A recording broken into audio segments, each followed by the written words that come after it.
TCU was coming off an appearance in the national championship, and Colorado was they were a 1-11 team the previous. It's like there's no way that Colorado is going to win this game.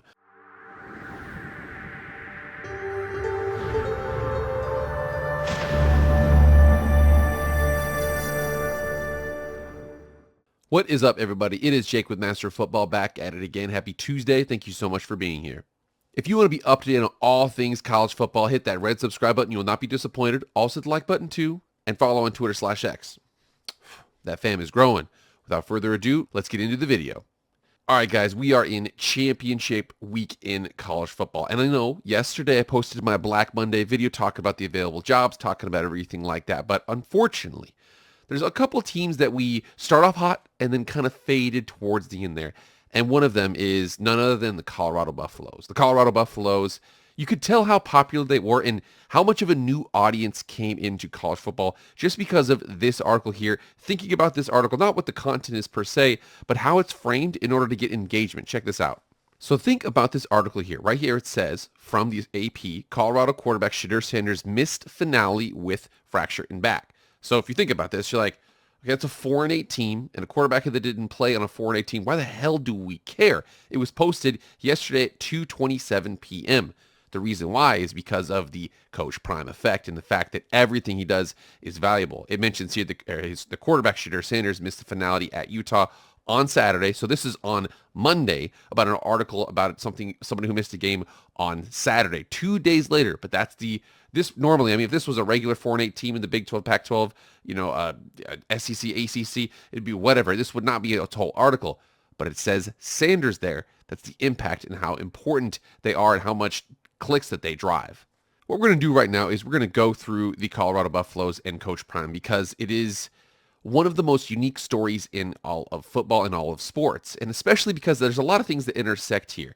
I want to talk about the impact that he has had on college football. I also want to talk about there is a group of new fans that are not necessarily familiar with the sport that are kind of getting used to certain things, and a lot of those communities are intersecting with each other. I want to talk about that, but first we need to go through the hire of Coach Prime to Colorado because it was unprecedented. So this was back on December 3rd of 2022. This is almost a year ago today. The Colorado Buffaloes named Deion Sanders as head coach.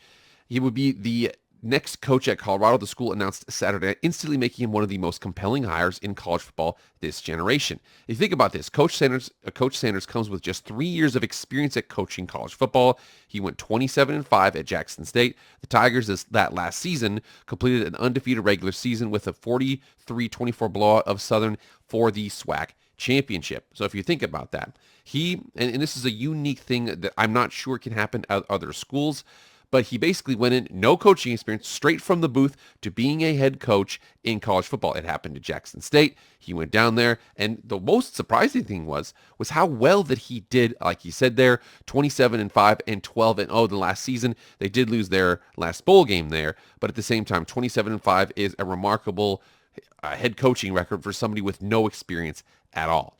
And when Coach Prime took over, there's a lot of people, I'm going to be honest here, there's a lot of people that had absolutely positively no idea what to expect. You knew you were getting Coach Prime. You were getting a very, adequate man who's able to pull in top flight players.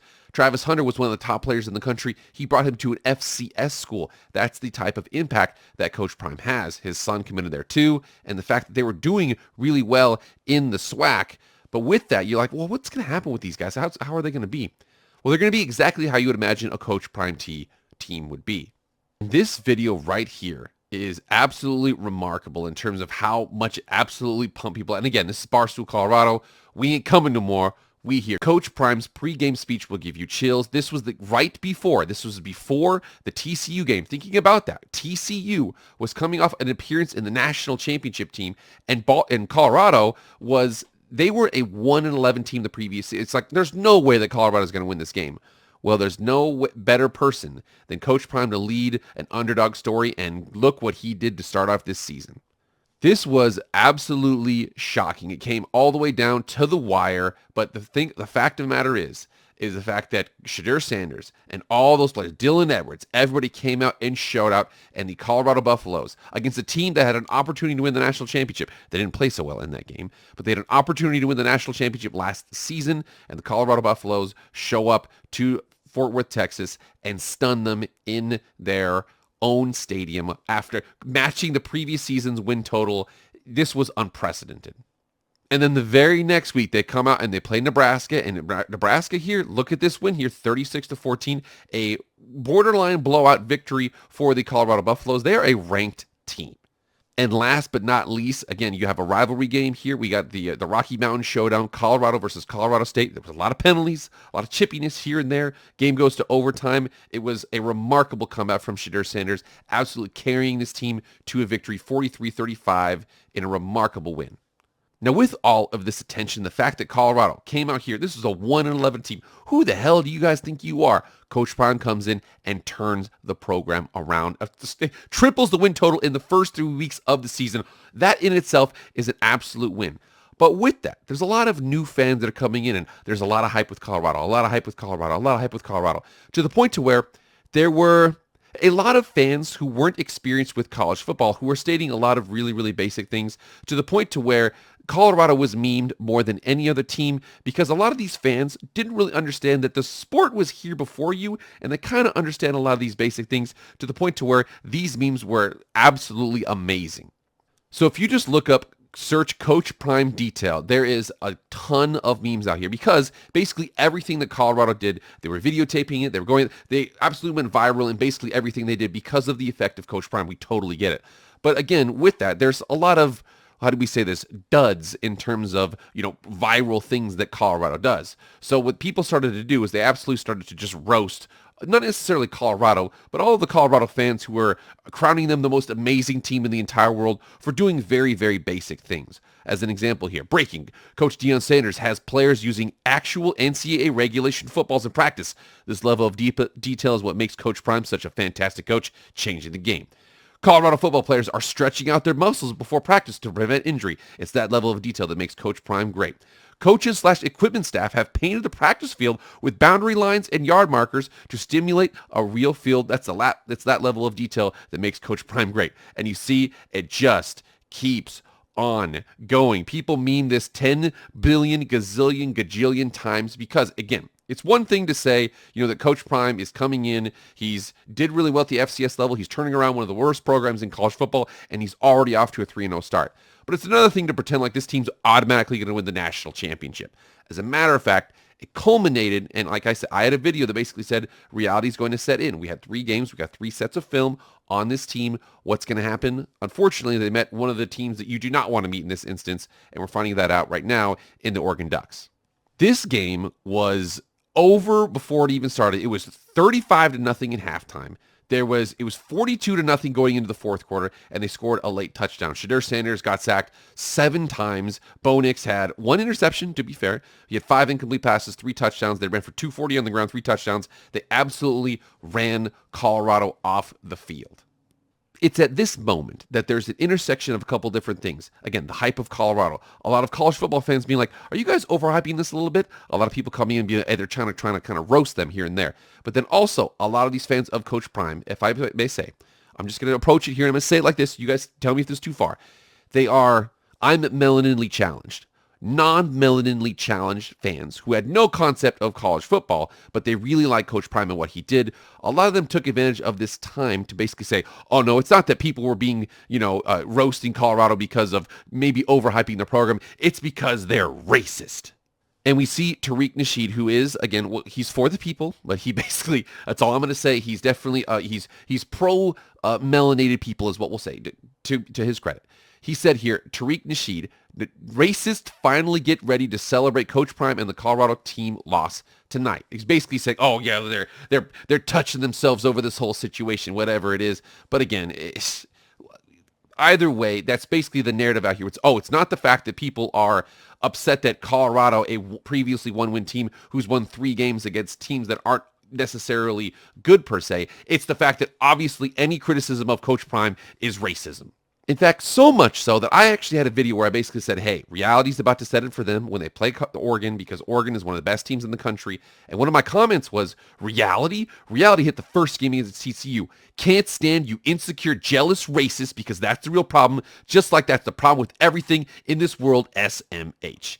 And I hate to I have a black friend, but my black friend said, I can vouch you're the furthest thing from that. But basically, it's one of those things where, again, criticism of Coach Prime, and not even necessarily criticism of Coach Prime, a little bit of jealousy of the fact that, why are we talking so much about this Colorado team? They've won 3 games. Good for you. There's lots of 3-0 teams, but there's other teams out there that are doing these things to the point to where we feel like you're overhyping it a little bit. They took advantage of that.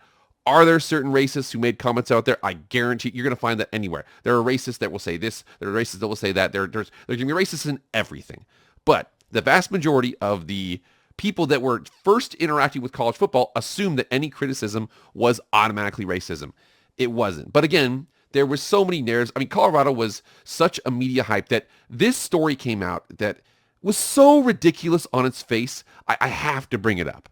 So here we are on the New York Post, and it says, Keyshawn Johnson alleges Oregon received outstanding help preparing for Deion Sanders and Colorado. We come down here and he says, I spoke to somebody in the coach fraternity right after the game, and they know some people that coach at Oregon. They said, man, I've never heard from another assistant coach on how much information was being given to the staff. I'm being real with it about the game planning against Colorado so they can beat them. Everybody was stacked. That's the reality of it. I ain't making this up. I ain't just going to expose no names, but you all know who I'm talking about if you watching. I don't believe you. I'm sorry, Keyshawn Johnson. You know what I really believe? The fact that Oregon, what was the advice that it's in this situation? Was the advice rush 4 and do whatever you want on offense? Because that was the strategy Oregon took against them. I mean, remember in this game here that Shedeur Sanders was sacked 7 times. All they had to do was rush 4. One of the things that was exposed about this Colorado team, and I said it weeks before this happened, was the fact they really didn't have the offensive line to throw the ball every single blame. They don't really have a running game, and they throw the ball too much, and their offensive tackles put out on that island. If the ball isn't let go of quickly, they can't stand up and pass pro, and it showed not only in this game, but throughout the season. This right here is the 2023-2024 college football team QB sacked per game. So right now at 133 was Old Dominion. They were sacked 4.7 times per game. And Colorado at 132, second to last in the country. They were sacked 4.7 times per game. That's 56 sacks allowed on the season, and 52 of them went against Shedeur Sanders. In fact, so much so that recently here it says Deion Sanders sending Colorado's entire offensive line into the transfer portal. That is totally appropriate considering the fact that he used the portal heavily to get his son Shedeur, to get Shiloh, to get Travis Hunter to come in with him. However, he forgot the O-lineman, and it showed on the field. Despite the fact they started off 3-0, and at one point they were ranked the number 18th and 19th team in the country. Then there was that loss to Oregon. There was the loss to USC. They had the win over Arizona State, and they should have beaten Stanford. They gave up a ton of points in the second half against that game. What would that be right there? They should be 5-2 at this point, but they're not. They ended this game and they lost, so they were 4-3, and then they lost UCLA, Oregon State, Arizona, Washington State, and then Utah. The big factor about this was the worst year for the Pac-12 or the best year because it was actually an incredibly difficult league. I mean, UCLA, Oregon State, Washington State was actually a bad team, and Utah. There's so many good teams in this league. So of all the years to have the first year for Coach Prime, it was this year, and it was a very tough league, and they ended up 4-8. And think about this: the teams that they beat here, TCU, Nebraska, Colorado State. This was a 5-7 Big 12 team, a 5-7 Big 10 West team, and a 5-7 Mountain West team. Those are the teams that they beat. And then Arizona State was 3-9. Everybody else beat them. Now, for Coach Prime, there's a lot of changes that are coming up. First of all, Colorado, as we know, and we remember this past August, they are entering into the Big 12. So they're going to the Big 12. They remove USC. They remove Oregon. I know USC didn't have the great season this season.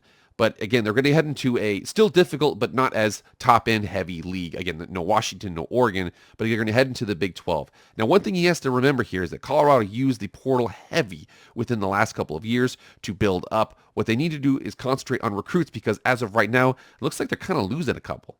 So right here was breaking. The class of 2025 running back Jamaris Wilder tells me he has decommitted from Colorado. The 5'9", 185 running back from Venice, Florida has been committed to the Buffalo since August. Wilder is Colorado's third decommitment in a 24-hour span. So remember here, the thing about it operates the same thing with free agency versus the transfer portal versus the draft versus your signing class. Whereas the transfer portal and free agency, you can address some holes, but you want to fill out your roster with the draft, and you want to fill out your roster in college with your recruiting classes. And unfortunately, right now, it just hasn't really gone that way. And unfortunately, I mean, this one guy here is a Colorado fan, and he basically said, kids are using Colorado to boost their social media following up, which will boost their NIL value up. If kids do not commit or sign with Colorado, do not follow them. If they decommit from Colorado, unfollow them on all social media platforms. Again, that's a conspiracy theory, but again, that's the perspective here is that Colorado, we saw the fact that article came out about Shedeur missing a game 2 days ago on a 4-8 team. That's not a relevant article if it's not Coach Sanders. This person might have an ounce of truth to this. How much, I don't know. Now remember here, Colorado right now, they are currently in the 2024 class, this next upcoming year. They're the 65th overall class in the country. Now the problem with this is if you come down here and check this out, Cameron McKell and Aaron Butler are 2 top 100 players. That's really good, 2 4-star guys. Athlete, 6'1", 181, and an athlete 6 feet, 170. Probably a corner, probably a receiver, probably a running back.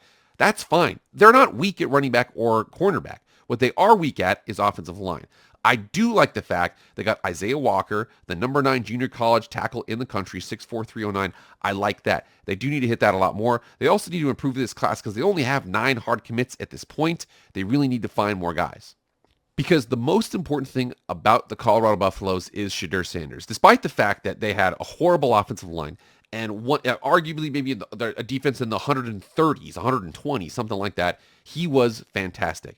On the season, even with the fact he missed the last game, 3,200 yards, 27 touchdowns, 3 interceptions, a 9-to-1 touchdown interception ratio. We come down here. What is this? 400 yards and 5 touchdowns. They lost the game. 350 and 4 touchdowns. They won the game in overtime against a 5-7 team. 371 and 4 touchdowns. Lost the game. This is unbelievable production from a quarterback. But remember here, it requires an entire team. I'm hoping, and the thing I love about Shedeur Sanders is that he actually gives a lot of pro potential going forward. However, for right now, they're heading into this next season. Coach Prime, he really needs to address that offensive line. He needs to get up front on offense and defense better in both ways in order to help out Shedeur Sanders because he's got a star in his son. The Colorado Buffaloes in 2023 were the most polarizing team in the country.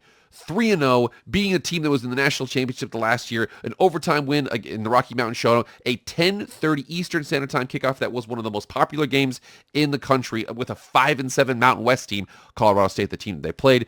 The magnetism around Coach Prime is ridiculous. However, once people started to realize, okay, this team kind of settled into what they were, a lot of people who felt a little jaded at the fact that we're talking so much about a previously 1-11 team that's only won 3 games, they came out of the woodworks, people accused them of racism, whatever it is. I'm really interested to see what they can do in 2024. He needs to address the offensive line. He really needs to address the defensive line. He needs to get Shedeur Sanders some help. Whatever's going on with Colorado, they've got a lot going on for them, but it is the Coach Prime effect that we're still talking about Colorado. All right, guys, get in the comments. You guys let me know what you think about this whole situation. Remember, please like, share, comment, subscribe, do all that stuff. I really appreciate it. And so for me, guys, I'll see you guys later. I am out.